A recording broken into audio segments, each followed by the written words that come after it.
علامت ہے کہ پیشنٹ کا نام پیشنٹ کی ماں کا نام، اور یہ چیز آپ دیکھ سکتے ہیں بعض ٹی وی پروگراموں میں بھی دیا جاتا ہے.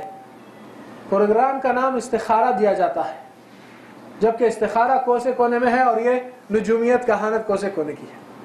اللہ کے نبی صلی اللہ علیہ وسلم کے شرعی اصطلاح کو لے کر اس کو غلط استعمال کر کے لوگ کو گھر میں بیٹھے ہیں ان کو کہتے ہیں کہ آپ کے ساتھ یہ ہو رہا ہے، آپ کے ساتھ یہ ہونے والا ہے. تو سوال یہ ہے، یہ لوگ ماں کا نام کیوں پوچھتے ہیں؟ کیا آپ کسی ڈاکٹر کے دواخانے میں جانے پر کوئی آپ سے ماں کا نام پوچھا کوئی ڈاکٹر؟ یا صرف آپ کا نام اور ایج تاکہ بی پی اور جو بھی ہے آپ کا دیکھنے کے لیے اور آپ کی فائل بننے کے لیے، اس سے ہٹ کے خاندان والوں کے کسی افراد سے تعلق ہی نہیں. یہ جادوگر علاج کرنے کے لیے پہلے آپ ان کے مٹھی میں، ان کے قبضے میں، ان کے جنات کے انڈر میں حوالے ہونا چاہیے. اگر آپ حوالے نہیں ہوئیں گے تو وہ کچھ نہیں کر سکے گا. کیوں؟ کیونکہ اللہ سبحانہ وتعالی ابلیس کو جس وقت جنت سے حرام کر دیا اس کے لیے اور لعنت اتارے اور وہ مہلت مانگا تھا، اس نے کہا قال فبعزتک، اللہ تیری عزت کی قسم لاغوینہم اجمعین، تیرے سارے بندوں کو گمراہ کروں گا، الا مگر کون مجھ سے بچ کے رہیں گے جس کے اوپر میری زور نہیں چل سکتی، الا عبادک منہم المخلصین، جو خالص بندے تیری عبادت کرتے، تجھ سے ہی مدد مانگتے، شرک نہیں کرتے، ان کے اوپر میرا زور نہیں چلنے والا، میں یہیں سے ہار مانتا ہوں ان کے ساتھ. مگر یہ موحدین لوگ جب اپنی توحید کو ہی چھوڑ دیتے ہیں تو کون بچانے والا ہے ان کو بات. تو یہاں پر سب سے پہلا معاملہ ابلیس اور شیاطین اور یہ جادوگروں کا کہ آپ کو اللہ کی رحمت سے نکال کر اللہ کی لعنت میں اتارنا ضروری ہے. اگر اللہ کی لعنت میں آپ نہیں اترے تو لوگ آپ کے اوپر اوور رول نہیں کر سکیں گے. تو آپ پوچھیں گے اس کا اس سے کیا دخل ہے؟ ماں کا نام پوچھتے ہیں، اس کا لعنت سے کیا تعلق ہے؟ اس کا بہت بڑا تعلق ہے. رسول اللہ صلی اللہ علیہ وسلم کی حدیث ہے، لعن اللہ من لعن ابویہ او والدیہ، اللہ کی لعنت ہے اس شخص پر جس نے اپنے والدین کو لعن طعن کرتا ہے یا ماں باپ کو گالی گلوچ کرتا ہے. تو اس میں کدھر ہوئی گالی؟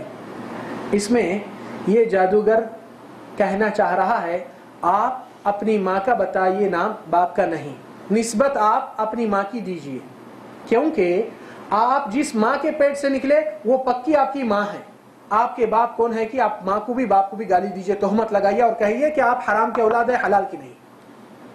سب سے پہلے آپ سے یہ اقرار لیا جاتا ہے کہ آپ جیسا آپ نسبت دیتے ہیں کہ میں فلان ابن فلان ہوں، باپ کا نام لیتے ہیں، تو وہ آپ سے قبول نہیں کرتا، بولتا نہیں وہ باپ کا نام چھوڑ دیجئے، ماں کا نام بولیے، کیونکہ ماں کے پیٹ سے پیدا ہونے والا وہ ماں کا ہی بیٹا ہوتا ہے.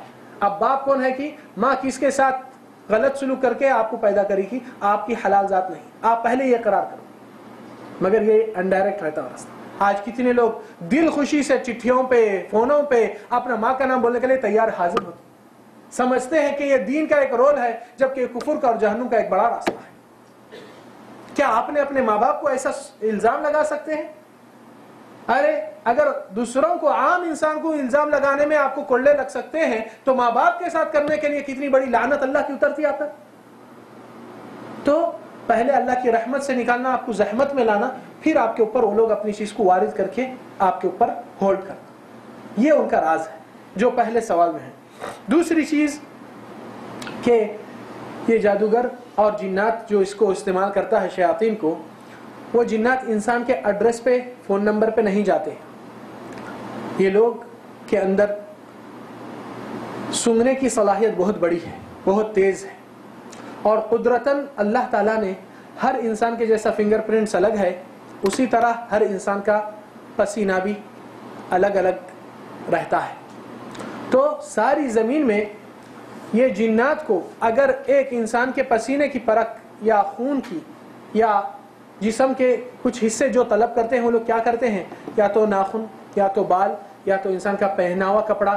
کیونکہ کافی لوگ شکایت کرتے ہیں کہ ہم نے وہاں گئے، ہماری ایک چپل چلے گئی، ہمارا ایک شوز چلے گیا، ہمارا ایک کپڑا کاٹا گیا، کسی کا بال کٹ گیا، کسی. تو ایسی چیزیں کون مانگتے ہیں؟ یہ کرنے کرانے والے شیاطین. کیوں؟ کیونکہ وہ لوگ کو ایڈریس دینے کے لیے یہ بہت ضروری ہے. ماں کا نام بھی ایڈریس دینے کے لیے بھی یوز ہوتا اور آپ کو اللہ کی رحمت سے نکالنے کے لیے یوز ہوتا. اور دوسرا کہ جس کو کرنا کرانا ہے ان سے یہ چیز طلب کیجئے تاکہ ہم ہمارے جنات کو، شیاطین کو جس سے کام لینے والے ہیں ان تک پہنچ سکے.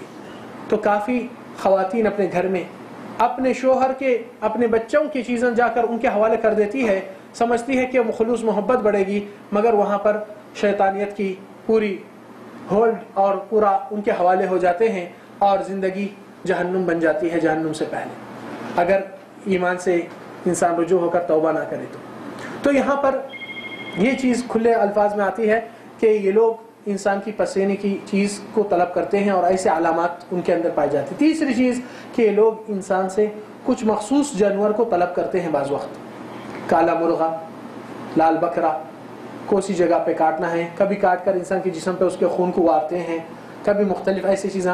یہ لوگ کیا بولنا چاہتے ہیں، کیوں یہ کرتے ہیں؟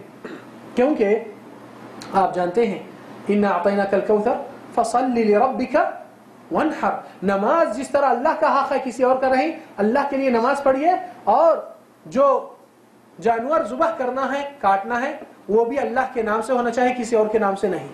تو یہ لوگ اپنے شیاطین کو خوش کرنے کے لیے کہ دیکھو ہم نئے ممبروں کو جہنم میں لائے، یہ لوگ بھی اللہ کے نام کے سوا تمہارے نام سے کاٹنے والے ہیں، کون سا جانور چاہیے، کون سے کلر کا چاہیے، کون سی جگہ پہ چاہیے۔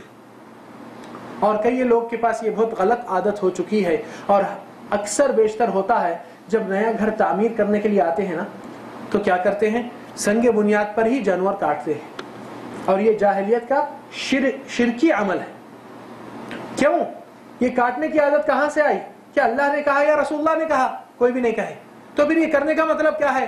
کرنے کا مطلب یہ ہے کہ اے جنات جو اس مقام پہ رہتے تھے، ہم اب یہاں پہ گھر بنانے والے ہیں، تو دیکھو اللہ تعالیٰ کو دینے کی چیز اللہ کا جتنا بڑا مقام ہے، ہم آپ کو اتنا ہی مقام دے رہے ہیں، دیکھیے آپ کے لیے کاٹ رہے ہیں۔ یہی واقعے کو اللہ تعالیٰ سورہ جن میں ذکر کیے کہ جاہلیت کے عرب لوگ جب قافلہ تجارت کی جاتی تھی اور آتی تھی، جدھر بھی وہ لوگ کا قیام ہوتا تھا رات کے وقت، تو وہاں پر ایک منادی پکارتا ہے، قافلے کا آدمی ذمہ دار کہتا ہے ہم یہاں کے وادی کے سردار سے پناہ چاہتے ہیں، اس کے آدمیوں سے تکلیف نہ پہنچے۔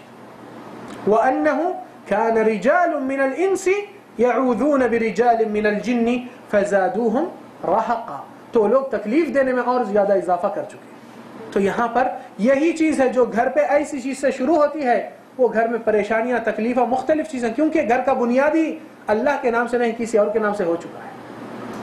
تو یہ کئیوں چیزیں جو زندگی میں ہوتے ہیں لوگ غور نہیں کرتے، مگر وہ جاہلیت کا عمل، شیطانی عمل اور یہ جادوگروں کا ایک راستہ عام کرنے کے لیے وہ لوگ کوشش کرتے ہیں۔ پھر جادوگروں کی پہچان میں یہ بھی ہے کہ انسان کو اللہ تعالیٰ کی عبادت اور قرآن کی طرف نہیں، مختلف وظیفے لکھ کے دیتا ہے لاکھوں کروڑوں بار، جس کا کوئی سند نہیں، نہ قرآن سے نہ سنت سے۔ کتنے جیسے کتابیں پھیل چکے ہیں کئیوں گھروں میں، کبھی درود ناریہ، کبھی درود تاج، کبھی گنج عارج، کبھی کیا کیا سے نامہ آتے ہیں، پتہ نہیں اس کا سورس کہاں ہے۔ پرنٹنگ پریس والوں کو بھی پوچھیں گے، بولیں گے ہمارے سینئر اب چھاپتے تھے، ہم کو کیا معلوم۔ حقیقت ہے، مگر گھر میں رائج ہو چکا ہے یہ مسئلہ، اور سمجھتے ہیں کہ اس کی اتنی بڑی فضیلت ہے کہ قرآن کی بھی اتنی فضیلت نہیں جانتے۔ تو ایسی چیزیں پھیلنے سے کافی شیاطین اس کا فائدہ اٹھاتے ہیں، کیونکہ ہر نافرمانی انسان کے لیے اللہ کی طرف سے سزا آنے والی ہے جب تک کہ اس سے توبہ نہ کرے۔ پھر بعض جادوگر لوگ کو کہتے ہیں ٹھیک ہے بھائی آپ کا مسئلہ اتنا بڑا ہے، مگر آپ ایک 7 دن تک یا 11 دن تک یا 40 دن تک آپ پانی سے پرہیز کیجیے۔ کیا مطلب؟ پانی مت نہیں ہے، پانی کو ہاتھ مت لگائیے، یعنی وضو نماز وہیں سے ختم۔ تو ایسا کون سا علاج ہے جو اللہ تعالیٰ کی رحمت سے باہر پھینکنے والا؟ تو یہاں پر ان کے علامات میں سے بھی یہ ہے کہ انسان کو اللہ سے